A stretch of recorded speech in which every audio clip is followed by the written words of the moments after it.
Dobar dan, dragi prijatelji. Ovo je video za novembar 2021. godine. Na početku ću spomenuti najvažnije tranzite, govorit ću o mladom i punom mesecu i njihovim aspektima, o pomračenjima koja nas očekuju i reći ću nešto o mitovima ili arhetipovima koji nam se javljaju i probati da protumačim šta znače. Usput i na samom kraju ću vrlo kratko spomenuti svaki znak zodijaka.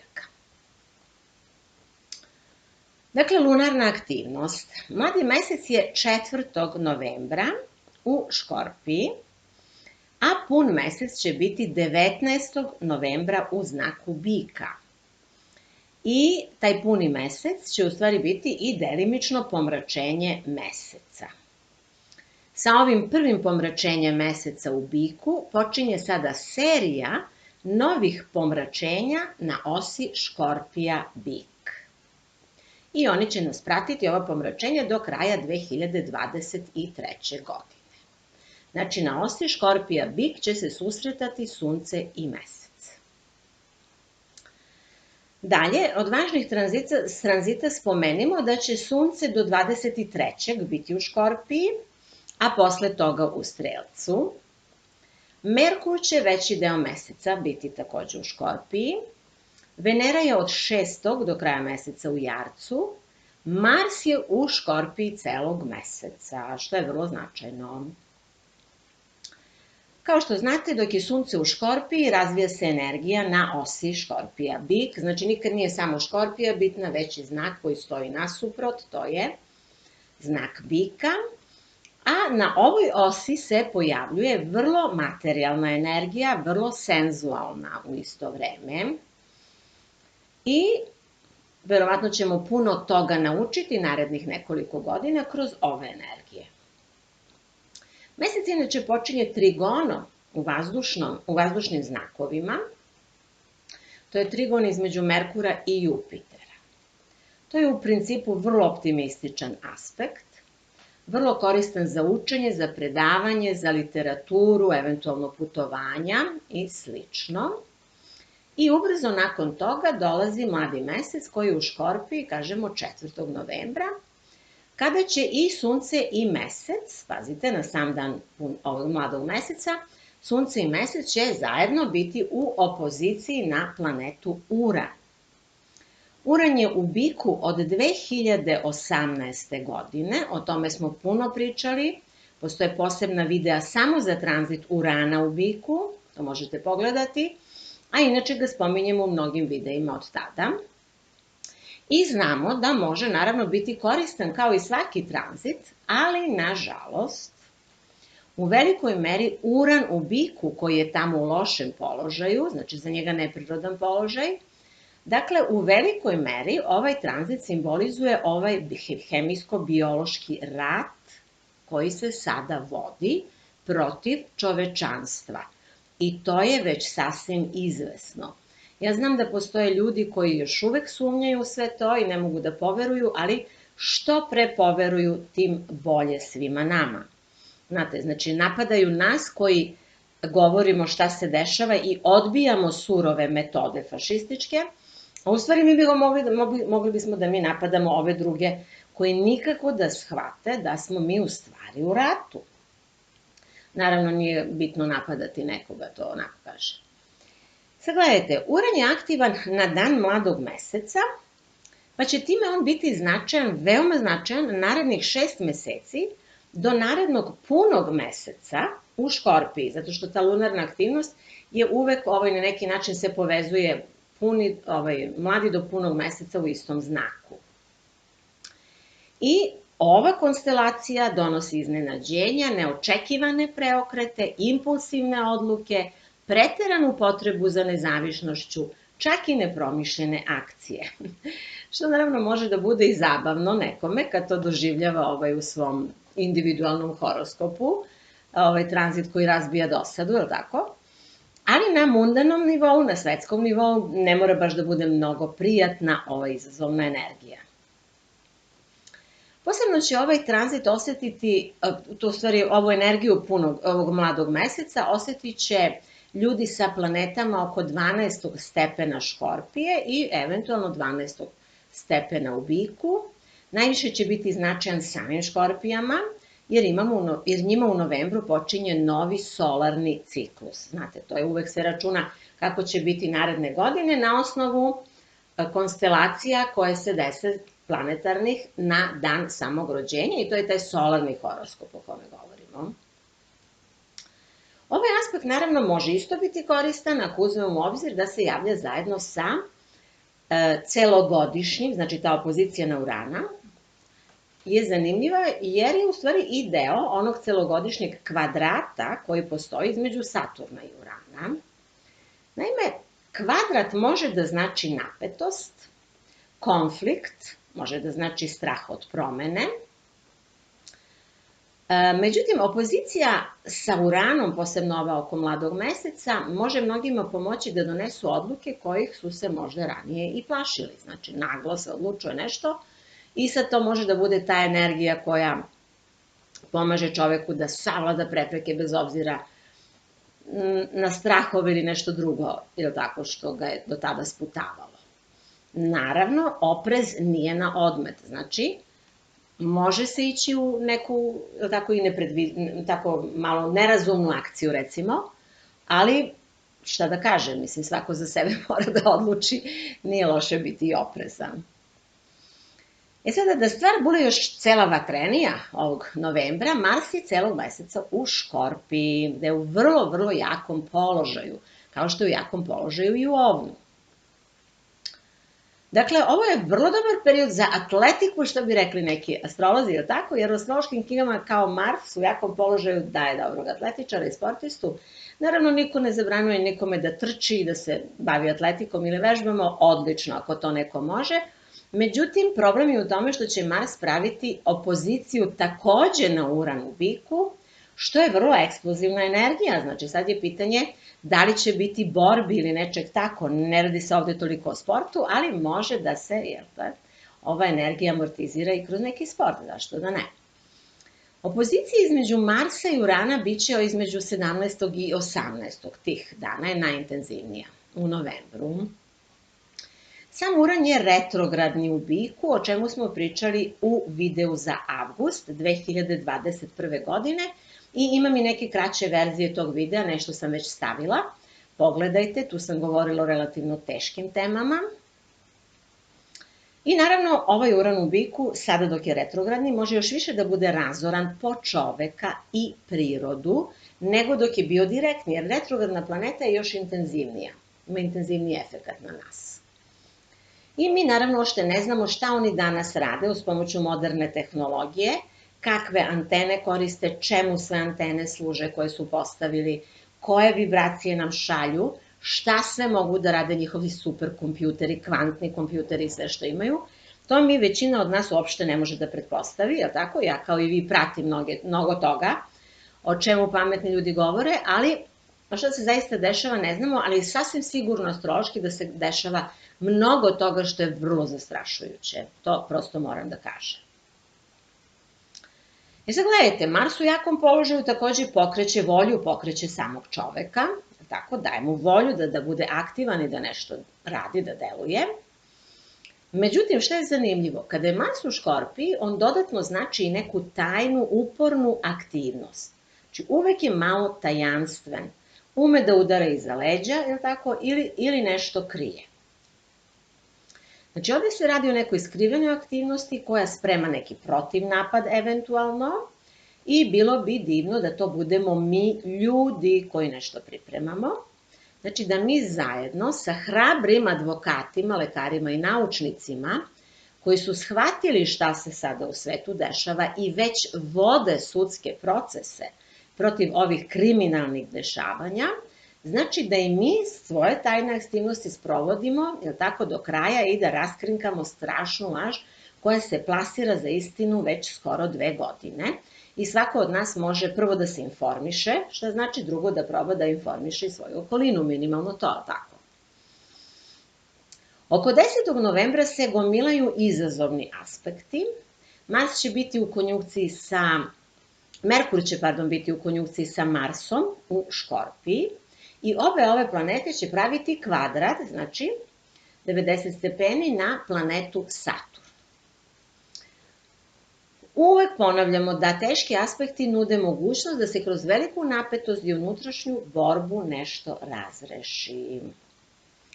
Ova vrlo kompleksna konstelacija govori o tome da je potrebno da se nagomilane tajne, pazite to, pojave u svetu. Ali kvadrat govori o tome da im to ne ide glatko, neko to neprekidno sprečava. Na mundanom nivou to može da znači puno toga, ali uzmimo da dok je Saturn u Vodoliji, blokira narod i da daje veliki uticaj političarima. To su prosto značenja Saturna u Vodoliji koje možete naći u svim udžbenicima astrologije. Te zbog toga taj Saturn može biti prepreka da se mnoge tajne razotkriju. On u suštini i drži ljude zatvorene, tako, to smo rekli. To je zbog tog tranzita Saturna u Vodoliji. Iako će na kraju ovaj tranzit, kada Saturn izađe iz Vodolije 2023. dati novi rezultat, odnosno ljudi će shvatiti šta je to sloboda. Tako da ovo nije uzaludno što nam se događa, ali eto, prosto ima i tu manifestaciju.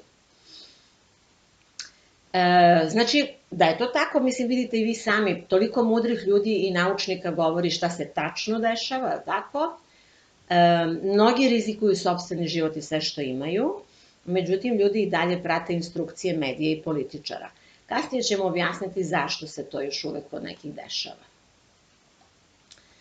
Inače, na individualnom nivou ovu energiju mnogi neće ni registrovati, znači ovo što se dešava i oko tog mladog meseca, oko 4. i ovo oko 12. to je uvek tako, tako? Oko 10. 12. Možda će ljudi sa planetama u Škorpiji biti malo aktivniji, neki će možda osjećati neki veći unutrašnji otpor ili bes, koji će kriti, ali ne mora ništa značajno da se dogodi. Dalje, svi fiksni znakovi, a to su Lav, Vodolija, Škorpija i Bik, mogu da budu malo borbeniji nego što su inače u životu, ili pak da se vodi unutrašnja borba u njima. Bikove mogu da iznenade partneri ili ljudi sa kojima žive i sa kojima sarađuju. To može da bude prilično veliko iznenađenje, sada to da znate. Međutim, mnogo je zanimljivije pitanje kako će ova energija da utiče na nas kao kolektiv. Znači, glavno pitanje je da li će biti borbi i sukoba na ulicama ili na nekom većem planu. Lično mislim da na nekom većem planu ne, ali da, na ulicama to je moguće, jer Škorpija je između ostalog i znak policajaca, znači moguće su borbe na ulicama. Lično mislim da ovaj mladi mesec ne možemo posmatrati odvojeno od punog meseca u Biku, koji će doći 19. novembra, kada će se desiti prvo pomračenje na osi Bik-Škorpija.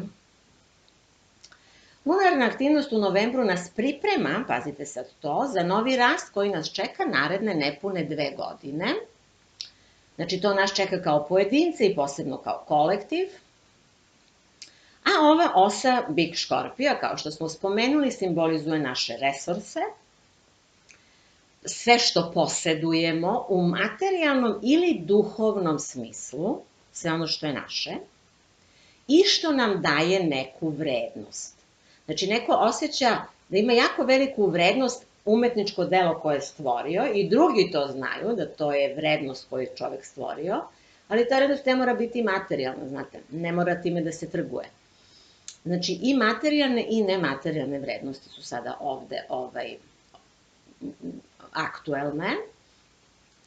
I ova osa Bik-Škorpija takođe predstavlja i posedovanje i vrednosti naših partnera, partnerki, zavisi da li smo muž ili žena, tako? I tu se dovodi u vezu isto i posedovanja poslovnih partnera. Ovo je dalje osa hrane, seksualnosti, uživanja i ekstrema svake vrste, pazite. Znači, to je nešto što održava čovekov život u materijalnoj egzistenciji, ali ovo može da bude prilično i ekstremna energija u nekim aspektima, kao što i borba za održanje može da bude ekstremna. O pomračenjima i mesečevim čvorovima na ovoj osi za svaki znak zodijaka i za individualne horoskope ja sam govorila u posebnoj video lekciji koja je sada već u ponudi na sajtu Simboličkog mišljenja. Znači, možete da odete u rubriku produkti, tamo ćete videti odmah sa leve strane, piše pomračenje ili mesečevi čvorovi na osi Bik Škorpija i u toj jednoj video lekciji sam govorila šta znači ošte pomračenja, naročito ova konkretna i kako će uticati na svaki znak zodijaka. Ubrzo ću snimiti i video za YouTube o ovom tranzitu, o pomračenjima i mesečevim čvorovima i u tom videu na YouTube-u ću govoriti o efektu na mundanom nivou. Neću govoriti kako utiče na pojedince. Dakle, kažemo 19. novembra je pun mesec i prvo pomračenje i period od 19. novembra do 4. decembra 2021. godine je to je taj period tih tajanstvenih 2 nedelja o kojima smo povremeno takođe pričali u videima, takozvano mistično doba godine, koje se uvek dešava između 2 eklipsi, je li tako? I kaže se da su u to vreme čuda moguća.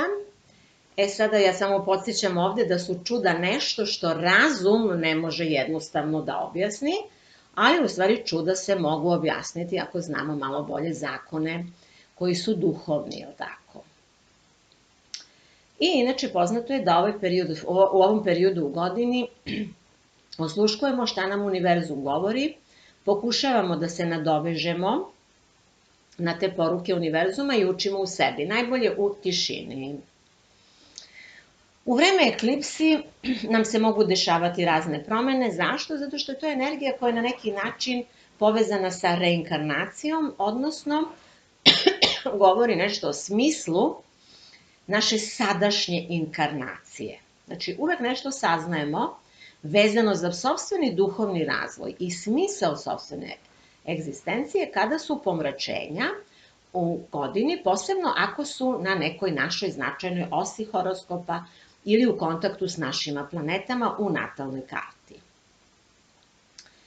Naravno, pomračenja više utiču na neki od nas, neki to mnogo ne registruju. U principu sva pomračenja osjećaju vrlo intenzivno lavovi i krabe, ali onda i drugi ljudi koji konkretno, kažem, imaju tu planete. Naprimer, sada ova pomračenja u novembru i u 19. novembra, recimo, ta pomračenja će najviše osjećati ljudi koji imaju planete u Blizancima i u Strelcu, jer je to poslednje pomračenje u Strelcu i time se završava proces promena kroz koje su Blizanci i Strelci prolazili poslednjih 1,5 dana. To je definitivno kraj jednog 18-godišnjeg ciklusa i početak novog. I svako je sad tu imao prilike da odabere svoj novi put. Dok će od tog 4. decembra bikovi i škorpije ući u fazu promene, imaće za to 1,5 dana takođe, da shvate šta se dešava i da otpočnu jedan novi 18-godišnji ciklus. I njima se sad, znači, jedan završava i počinje drugi i to će sad ići nekako postepeno, je li tako? Uvek period eklipsi stvara neki pritisak u čoveku, neku potrebu da ubrza sam događaj, često čovek govori da nešto mora da uradi, da hitno mora nešto da se promeni. Često je to kao u vidu nekog pritiska, međutim sve ima svoje vreme, ovaj proces nije moguće ubrzavati, znači samo osluškivati. I kažemo tu počinje taj jedan novi put, ako ga čovek odabere i kako ga odabere, put u smislu onoga što Kinezi zovu Tao, tako? Znači životni put. Pun mesec 19. novembra, pazite sad dalje, molim vas, se dešava na 27. stepenu Bika i u konjukciji sa vrlo poznatom fiksnom zvezdom Algol, koja se zove još i glava Meduze. Mi smo je spominjali u nekom od prethodnih videa i evo je opet se javlja, je li tako? Nećemo se tek tako osloboditi. Da cela stvar bude zabavnija, pazite, 2024. godine očekujemo da će Uran na svom putu kroz znak Bika napraviti konjukciju sa ovom zvezdom Algol i to je nešto čega se mnogi unapred plaše, jer ova kombinacija može zaista biti i vrlo opasna. Te 2024. godine će Uran prvi put praviti konjunkciju sa zvezdom Algol nakon Drugog svetskog rata. Naime, 1941. i 1942. godine, kada je buktao Drugi svetski rat, dogodila se ta, za to vreme, vrlo razorna konjunkcija. Ovo sada naravno znači da nas novembar 2021. godine priprema za 2024. godinu na neki način. Znači sada već počinje verovatno da se razvija energija koja će postepeno rasti narednih godina i dostići svoje vrhunac 2024. godine, da ne kažem eksploziju, jel te? Moguće i eksplozija neka. Možda eksplozija sreće i radosti, vidjet ćemo. Sada vidite, Gorgona meduza se javlja u okviru mita o Perseju. Možete pogledati značenje mita, ja ga sada neću prepričavati, ali ću reći nešto što je zanimljivo sa astropsihološkog stanovišta. Gorgona predstavlja htonske energije, a time tamne ženske energije, pazite. Te ona simbolizuje u naše vreme, sada kad mi živimo, moćnike koji se bave crnom magijom i drže ljude u stanju straha i vode ih ka samouništenju. Ovo je simbolika Gorgone u naše vreme. Možete da o tome malo razmislite, da to istražujete, vidjet ćete da li vam to daje smisao. Znači, malo čas smo spomenuli da su mnogi još uvek hipnotisani, ili tako, medijima, onima što govore političari, naravno, to je određena vrsta magije. Ako hoćete, do sada nisam koristila ovaj izraz, ali mislim da je vrlo koristan, zato što se ovde radi o određenim ritualima, praktično. Svaki put kada čovek gleda vesti i dozvoli da mu uđe u mozak to što mu neko servira, to je u stvari jedan oblik magije, koji se sada sprovodi kroz medija. Pazite, vrlo je opasno, jer vodi ka samouništenju. Znači, nešto vam kažu, a vi pristanete da se uništite, potpišete da hoćete da se uništite. Ili nešto tako, ne daj Bože, ali dobro, ne vi, ne obraćam se nikome sa ovim, kažem šta se dešava. Na drugu stranu, Persej pobeđuje Meduzu, zahvaljujući ženskim energijama, jer njegova najveća junaštva se dešavaju jer brani svoju majku. Zato je Persej junak. Znači, iz ljubavi prema majci pobeđuje i kasnije postaje zaštitnik žena. Dakle, iz ljubavi prema ženi ubija žensko čudovište. To je ovaj mit. Dodajmo još nešto sada, a to je da je u vreme punog meseca dobar aspekt između Venere u Jarcu, vrlo stabilna Venera, i Urana u Biku. Ali dok je Uran u Biku, njegov vladar je Venera, koja je sad u Jarcu, tako. Te ovaj aspekt može da bude ključni za smirivanje teških energija i ublažavanje razorne moći Urana, kako u novembru, tako i narednih 6 meseci. Ovo je izrazito ženska energija, znači, koja ublažava nerazumno ponašanje. To važi za ovaj pun mesec, kažem, i za narednih minimalno 6 meseci. Pogledamo još, molim vas, koji se mit javlja u poslednje vreme. Mnogi su čuli da su se pojavili neki takozvani Pandorini papiri, jel tako, koji su raskrinkali brojne predsednike vlada i političare koji su na funkcijama i koji imaju tajna bogatstva i nekretnine širom sveta. Naravno, svi znamo da ih imaju i da kradu besomučno, ali evo ti papiri su se pojavili gde je napisano ko šta ima, gde ima, koliko toga ima. I ništa se značajno nije promenilo u svetu, naravno, zbog toga što je svet hipnotisan. I eventualno malo je to bilo nekih promena u vladama Austrije i Češke. U Srbiji naravno nije bilo nikakvih promena, pazite tu hipnozu. Ali ovaj događaj je značajan jer tek sledi otkrivanje tajni tokom naredne 2 godine, o čemu baš govore ovi mesečevi čvorovi. I sad vidite dalje, u mitologiji mit o Pandori se javlja u okviru mita o Prometeju. Naime, najviši bog Zevs je poslao Prometejevom bratu prelepu, ali lakomislenu ženu Pandoru, koja je otvorila kutiju u kojoj su bila zatvorena sva zla sveta. Nakon što su se sva zla sveta raspršila na sve strane, u kutiji je ostala samo nada da simboliše neku nejasnu, moguću možda svetlu budućnost. Znači, nakon svih kriza, nesreća, razočarenja i gubitaka ostaje samo nada. Znači, čovjek može samo da se nada da sve što se dogodilo ima verovatno neki viši smisao i bit će to sve u redu. Dakle, mi kao ljudska bića imamo u sebi ovaj arhetip koji ne dozvoljava da se predamo. Energije ovog arhetipa su u potpunosti iracionalne i zato su povezane sa instinktom održanja ili pak samoodržanja ako hoćete, a to znači da su ovo izrazito ženske energije koje dolaze kroz nadu. Nada je u mitu takođe žena, u spomenutom mitu, i dakle predstavlja transformaciju, odnosno promenu same te zanosne i lakomislene Pandore. Mogla bih još da nastavim ovde sa objašnjenjima mita o Prometeju kroz ženske energije, ali ću to ostaviti za drugi put. Važno je primetiti da ženska energija pomaže da se prevaziđu velike nesreće, koje izaziva tamni ženski princip koji pokušava sada da ovlada svet. I sada, vrlo je bitno da je Venera, koja je vladar Urana dok bude u biku, vrlo je bitno da je ona, da je ta ženska planeta Venera važna, da je dominantna i vrlo važno je da znamo da ona ima različite manifestacije, je li tako? I da može da ima i tu svoju pozitivnu manifestaciju.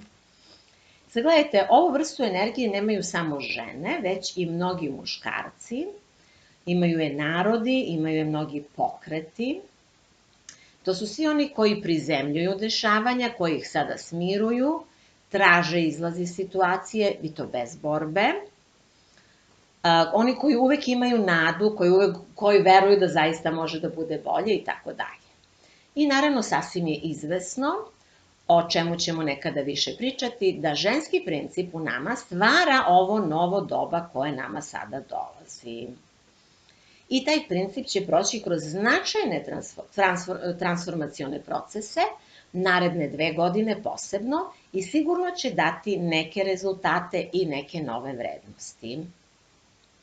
Da rezimiramo, protiv htonskih negativnih ženskih sila, koje su se javile u svetu i koje su vrlo destruktivne, možemo da se borimo samo pomoću ženskih energija, a ta energija koja se bori, je tako, je u stvari ona pasivna, brižna, instinktivna, samoodržavajuća, sve primajuća, rađajuća i ona koja daje nadu. Znači, to su te energije koje su nam u dispoziciji i koje možemo da koristimo. Dakle, zašto se pojavio mit o Pandori? Zato što nam predstoji period raskrinkavanja velikih tajni i otkrivanja velikih zala. I pošto je taj proces počeo, bit će nezaustaviv i to je u suštini i put spase za nas u ovim vremenima. Znači, obratite pažnju, nisam pričala o tome da su se zla rasula po svetu i da sad predstoji neka velika nesreća. Ne, ni slučajno. Otkrivene su tajne i velika zla koja postoje. I sad moramo da preživimo sa tim, je li tako? Tek će biti otkrivene. Na kraju bih htjela da spomenem samo još 2 značajna aspekta za novembar. 12. novembra se pojavljuje vodeni trigon između Neptuna i Sunca. Vrlo dobar aspekt koji donosi inspiraciju ribama, škorpijama i krabama. Dalje, 16. novembra Sunce u Škorpiji pravi sekstil na planetu Pluton, što je takođe vrlo kvalitetna energija i daje moć i uspeh posebno jarčevima i škorpijama. Dalje, da spomenemo još ostale znakove zodijaka. Ovnovima, krabama, ribama i naravno škorpijama novembar donosi veliku energiju, vrlo će biti energični. Blizanci i device će raditi na otkrivanju tajni o kojima ovde pričamo, znači vrlo su prijemčivi za tajanstvene energije. Lavovi i ribe će se baviti svojim osjećanjima, koje će biti prilično intenzivna.